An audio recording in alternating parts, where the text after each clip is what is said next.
Hello everyone, आज के इस वीडियो लेक्चर में हम विल्सन हार्टनेल गवर्नर का डेरिवेशन देखेंगे। इसका पूरा बेसिक कॉन्सेप्ट मैं आपको बता चुकी हूँ ऑलरेडी प्रीवियस वीडियो में। लिंक आपको डिस्क्रिप्शन बॉक्स में मिल जाएगा। एक बार फिर से मैं आपको थोड़ा सा बता देती हूँ जो हमारे इस वीडियो में काम में आने वाला है कि जस्ट ये पिंक कलर के जो आपको लीवर्स दिख रहे हैं वो आपका है बेल क्रैंक लीवर। ये वर्टिकल हाइट मैंने मानी थी C और ये हॉरिजॉन्टल हाइट मैंने मानी थी B। क्लियर। ये हमारा स्पिंडल है, स्पिंडल का वेट मैंने मान लिया mg। स्पिंडल का जो मास है वो मान लिया कैपिटल M, तो जो वेट होगा वो क्या होगा mg होगा, नीचे की तरफ एक्ट करेगा। क्लियर। ये हमारा एक लीवर लगा हुआ था जिसके यहाँ पर क्या लगी थी, ऑक्सिलरी स्प्रिंग लगी थी। इसको मैंने नाम दिया था B और जो हमारी मेन स्प्रिंग्स थी उसको मैंने नाम दिया था A। जो ये बेल क्रैंक लीवर है इसके एक एंड पे बॉल लगी है, दूसरे एंड पे रोलर लगा है। सेम वे में यहाँ पे एक बॉल लगी हुई है और यहाँ पे एक रोलर लगा हुआ है। क्लियर। ये आपको समझ में आ गया। अब देखो यहाँ पर हम क्या चीज़ नेग्लेक्ट करके चलेंगे, जो हमारा बॉल है उसका जो मास होगा वो होगा स्मॉल m, तो उसकी वजह से जो ग्रेविटी की वजह से जो ग्रेविटेशनल फोर्स लगेगा नीचे की तरफ डेट इज स्मॉल mg, उसको हम यहाँ पर नेग्लेक्ट मान के चलेंगे, डेरिवेशन करेंगे। क्लियर। अब देखो यहाँ पर हमें क्या करना पड़ेगा, सिस्टम में जो भी फोर्सेस लग रहे हैं उसका हमें मोमेंट लेना पड़ेगा, इक्वेशंस बनानी पड़ेगी एंड देन डिराइव करेंगे। सबसे पहले आप यहाँ पे देख लो कि जो यहाँ से लेके यहाँ तक की डिस्टेंस है डेट इज स्मॉल r। ये क्या है, आपकी ऑब्लिक्विटी कंडीशन है, एक इक्विलिब्रियम कंडीशन आप इसको बोल सकते हो। जब आपकी बॉल्स बहुत स्पीड से मूव करेगी तो बॉल्स की पोजीशन क्या हो जाएगी, कुछ यहाँ पे बॉल हो जाएगी, तो उसकी एक रेडियस आप मान सकते हो r2, क्योंकि हमने मैक्सिमम के लिए 2 नोटेशन लिया था। सिमिलरली अगर बॉल स्लो घूम रही है, आपकी स्पीड कम हो रही है, तो ये बॉल यहाँ कहीं पर आ जाएगी, तो उस बॉल के सेंटर से यहाँ तक की डिस्टेंस हो जाएगी r1। So 1 for minimum and 2 for maximum notation हमने यूज़ किया था। क्लियर। अब जो ये बॉल है, इस बॉल जब ये रोटेट करेगी, जब ये लीवर घूमेगा पूरा, तो यहाँ पर क्या लगेगा, सेंट्रीफ्यूगल फोर्स लगेगा, जो कि क्या होगा, बाहर की तरफ लगेगा। यहाँ पर भी आप इस तरीके से लिख सकते हो FC, जो कि बाहर की तरफ एक्ट करेगा। अब स्प्रिंग में क्या होगा, टेंशन होगी, तो यहाँ पर टेंशन फोर्स क्या करेगा, उसके अपोजिट डायरेक्शन में एक्ट करेगा। मान लिया कि यहाँ पर जो लग रहा है फोर्स वो आपका लग रहा है FC, तो उसके अपोजिट डायरेक्शन में कौन सा फोर्स एक्ट करेगा, स्प्रिंग फोर्स एक्ट करेगा। तो मैं यहाँ पे लिख देती हूँ, ये तो मान लिया मैंने क्या है FC, तो इसके जस्ट अपोजिट में जो फोर्स लग रहा है डेट इज P मान लिया। इसको क्या बोलेंगे हम, स्प्रिंग फोर्स। किस में, मेन स्प्रिंग में। क्लियर। सेम वे में जो हमारी ये ऑक्सिलरी स्प्रिंग है, इसमें भी कोई ना कोई स्प्रिंग में टेंशन होगी, तो आप इसको टेंशन फोर्स भी बोल सकते हो, स्प्रिंग फोर्स भी बोल सकते हो, कोई दिक्कत नहीं है। तो इसमें मैंने मान लिया कि इसको बोल दिया S। तो ये S और P क्या है, आपका टेंशन से स्प्रिंग के अंदर, नथिंग एल्स। क्लियर। अब देखो यहाँ पर ये तो बेसिक हो गया। अब मान लिया कि जो ये वाली स्प्रिंग है, क्लियर, तो इसमें कुछ ना कुछ स्प्रिंग की स्टिफनेस होगी। इसको मैं डिनोट कर देती हूँ SB, क्योंकि यहाँ पर क्या कनेक्ट है, बॉल्स कनेक्टेड है, तो बॉल्स का B ले लिया, तो इसको बोल दिया मैंने SB। क्लियर। और सिमिलरली इस स्प्रिंग की स्टिफनेस को मैंने बोल दिया SA। S मतलब स्टिफनेस और A नोटेशन यूज़ किया बिकॉज ऑक्सिलरी स्प्रिंग है, तो मैंने A यहाँ पर यूज़ कर लिया है। क्लियर। अब जो ये स्पिंडल एक्सिस से जो यहाँ तक की डिस्टेंस है वो D है, और यहाँ से लेके जहाँ तक स्प्रिंग कनेक्ट है वहाँ तक की डिस्टेंस आपकी स्मॉल e है, पूरी नहीं है। यहाँ तक की डिस्टेंस क्या है, स्मॉल e है। क्लियर। ये लीवर है, ये लीवर क्यों लगाया गया है, ये ऑक्सिलरी स्प्रिंग लगाने के लिए लगाया गया है। क्लियर। ये बिल्कुल मैंने आपको समझा दिया है सारा। अब देखो यहाँ पर हम जो पूरा स्टडी करते हैं, डेरिवेशन देखते हैं, उसमें क्या करते हैं, हम हाफ पार्ट लेके चलते हैं। जैसे हमने हार्टनेल गवर्नर देखा था, तो हम या तो राइट या लेफ्ट कोई भी हाफ पार्ट कंसिडर कर सकते हैं। तो जस्ट सपोज करो आप जो भी पार्ट कंसिडर करो।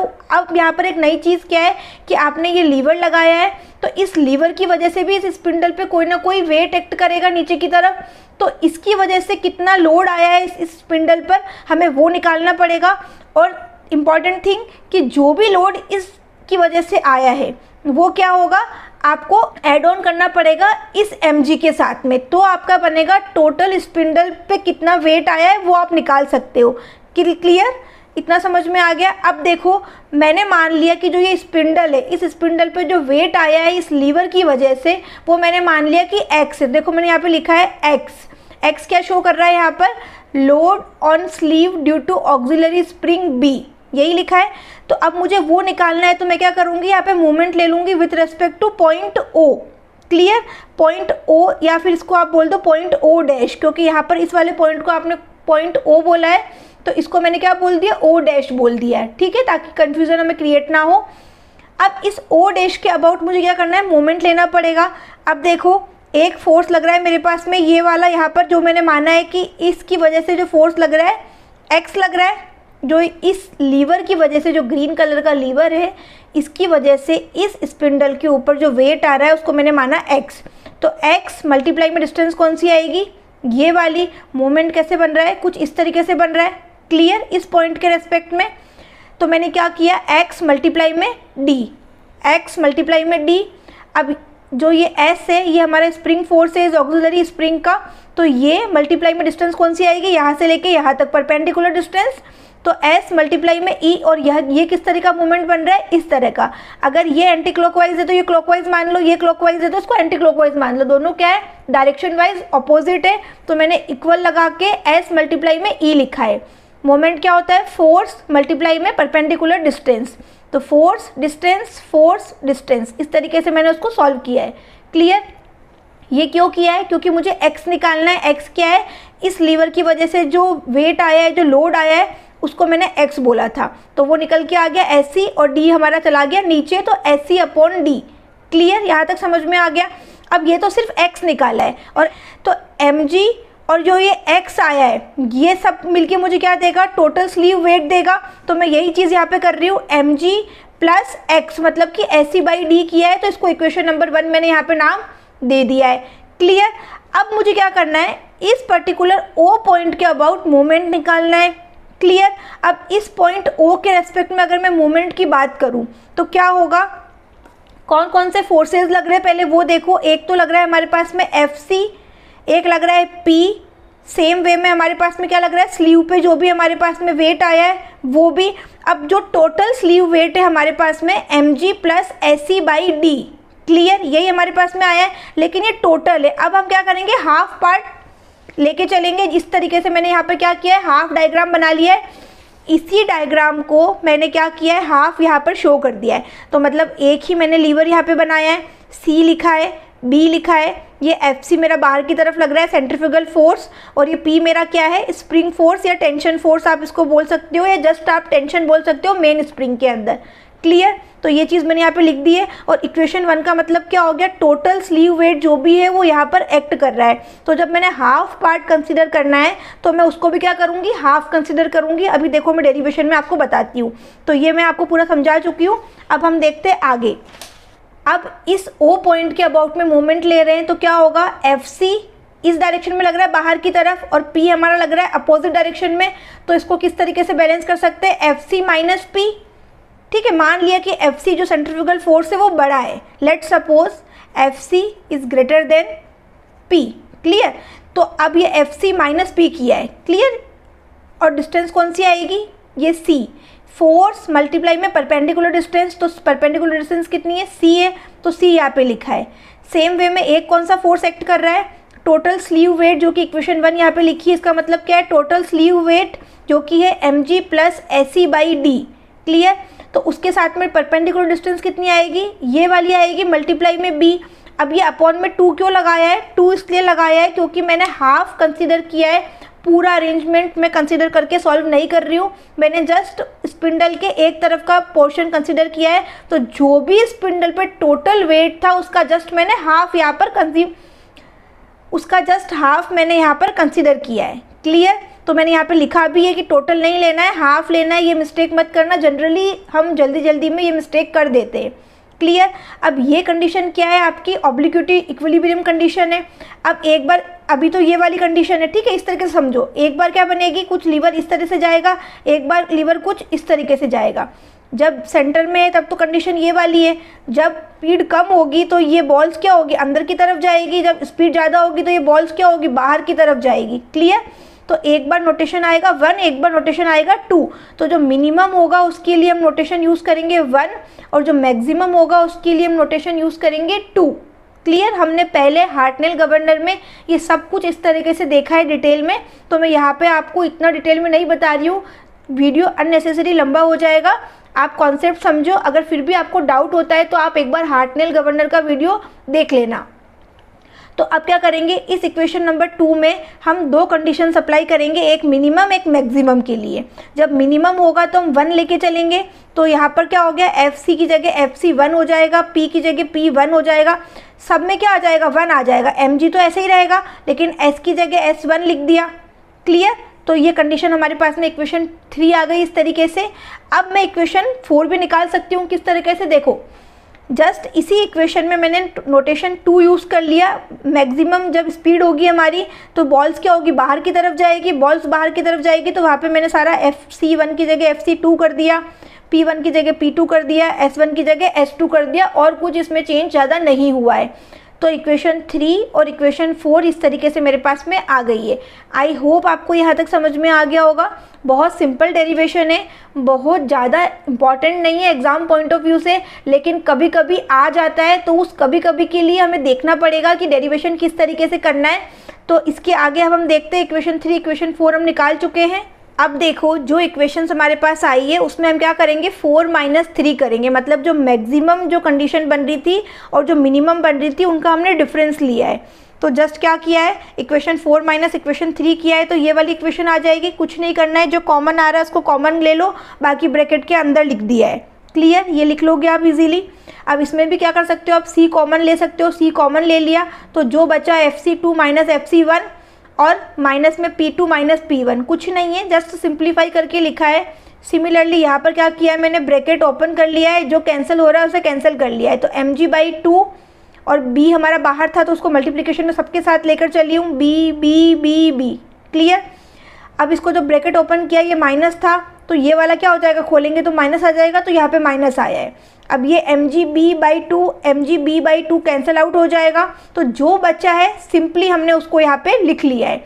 तो क्या बचा है, c ब्रैकेट के बाहर FC2 - FC1 P2 - P1 ये बचा है, और यहाँ पे क्या बचा है, EB2D मैंने कॉमन ले लिया, तो बचा है अंदर S2 - S1। क्लियर। अब देखो मैंने क्या बोला था कि जो रेडियस है वो R1 से R2 हो रही है, मतलब R1 क्या है, मिनिमम है, R2 मेरा मैक्सिमम है, और R क्या था, इक्विलिब्रियम कंडीशन में था। ये बार बार रिपीट कर रही हूँ मैं।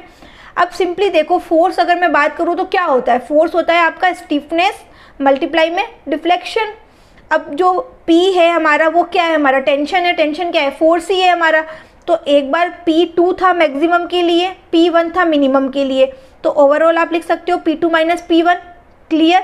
कब की बात कर रहे हैं, जब हमारी मेन स्प्रिंग पे जो लग रहा है उसकी बात कर रहे हैं। P क्या था हमारा, मेन स्प्रिंग के लिए था, और S क्या था हमारा, ऑक्सिलरी स्प्रिंग के लिए था, टेंशन। क्लियर। तो फोर्स ये आ गया। अब स्टिफनेस की बात करें तो यहाँ पे 2 बॉल लगी हुई है, तो इसलिए मैंने यहाँ पे 2 मल्टीप्लाई किया है, और जो स्टिफनेस है वो क्या है, SB मैंने आपको बताया था बॉल्स लगी है यहाँ पे, तो मैंने यहाँ पे इसको नोटेशन B दे दिया था, तो 2SB आ जाएगा। मल्टीप्लाई में डिफ्लेक्शन क्या होगा, एक बार हो रहा है R1, एक बार हो रहा है R2, तो मैक्सिमम माइनस मिनिमम किया, R2 - R1 हो जाएगा। तो इसमें भी कितना आएगा, 2 आएगा, क्योंकि हमारे पास में कितनी बॉल्स है, 2 बॉल्स है यहाँ पर। क्लियर। तो ये मेरे पास में फॉर्मूला निकल के आ गया। सेम वे में जब ऑक्सिलरी स्प्रिंग की बात करोगे तो उसमें क्या था, P की जगह S था, तो यहाँ पे S2 - S1 कर दिया। अब ऑक्सिलरी स्प्रिंग क्या है, एक ही लगी हुई है, कोई 2 स्प्रिंग नहीं लगी हुई, ना उस पर कोई बॉल्स कनेक्टेड है, तो सिंपली मैंने यहाँ पे SA लिखा है। क्लियर। अब डिफ्लेक्शन की बात करो तो डिफ्लेक्शन क्या होगा, R2 - R1 होगा, लेकिन यहाँ पर मैंने आपको बताया था कि एक लीवर भी लगा हुआ है, और उस लीवर का भी यहाँ पर क्या होगा, कुछ ना कुछ रोल होगा। तो जस्ट आप याद रखना किस तरीके से आप कर सकते हो, B/C E/D, ये आपको मल्टीप्लाई में करना है।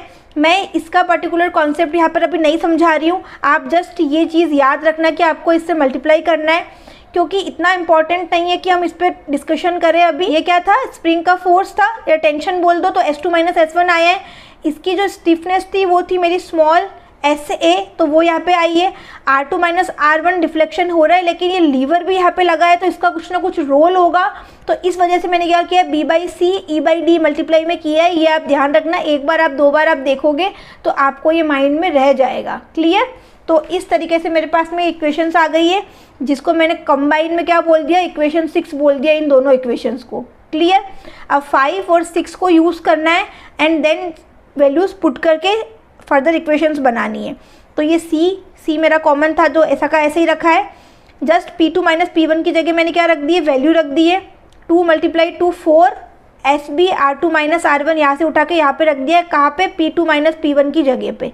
बाकी इक्वेशन सेम है, इक्वल EB/2D सेम ऐसा ही रखा है। S2 माइनस S1 की जगह मैंने ये डेटा रख दिया है उठा के यहाँ पर। क्लियर। अब फिर से क्या किया है और सिंप्लीफाई करेंगे। FC2 माइनस FC1, ये जो C है बाकी सब कुछ ऐसा का ऐसा ही रखा है, C को मैं इधर लेके चली गई हूँ। क्लियर। अब देखो इधर लेके जाऊँगी तो B 2 बार B है, E 2 बार E है, D 2 बार D है, लेकिन C एक ही था, एक इधर से गया तो C भी 2 हो गए। तो आप इसको सिंपल करके इस तरीके से लिख सकते हो, E/D B/C का स्क्वायर, क्योंकि हर चीज़ क्या है स्क्वायर में है, तो मैंने कंबाइन करके एक ही स्क्वायर लगा दिया ब्रैकेट लगा के। क्लियर। बचा क्या, SA/2 R2 minus R1 same ये बचा है। अब इसको फर्दर सिंप्लीफाई कर देते हैं, FC2 माइनस FC1 और ये R2 माइनस R1 कॉमन ले सकते हैं। देखो इधर भी है और इधर भी है, ये -4 SbR2 माइनस R1 इधर जाएगा एंड देन आप R2 माइनस R1 कॉमन ले लो, या तो आप एक और यहाँ पे स्टेप लिख लो उसके बाद में आप कॉमन ले लो, या फिर आप इतना सिंपल है कि हम इतने बड़े बड़े डेरिवेशंस कर चुके हैं मैकेनिकल इंजीनियरिंग में, तो ये बहुत छोटा सा है उस कंपेयर में। तो आप देखो जस्ट 4 SB आ जाएगा और SA/2 और ये बचेगा R2 माइनस R1 आपने कॉमन जो लिया है वो इसके नीचे आ गया। क्लियर। फिर से एक्सप्लेन कर रही हूँ, कुछ नहीं किया है। इस वाली टर्म को 4 SbR2 माइनस R1 माइनस जो है उसको उधर लेके जाओगे तो पॉजिटिव में आ जाएगा। देन कंबाइन में R2 माइनस R1 कॉमन ले लिया है और R2 माइनस R1 को इसके नीचे लेके आ गई हूँ, बाकी टर्म्स एज इट इज़ इधर रहने दिया। क्लियर। इक्वेशन 7 उसको नाम दे दिया।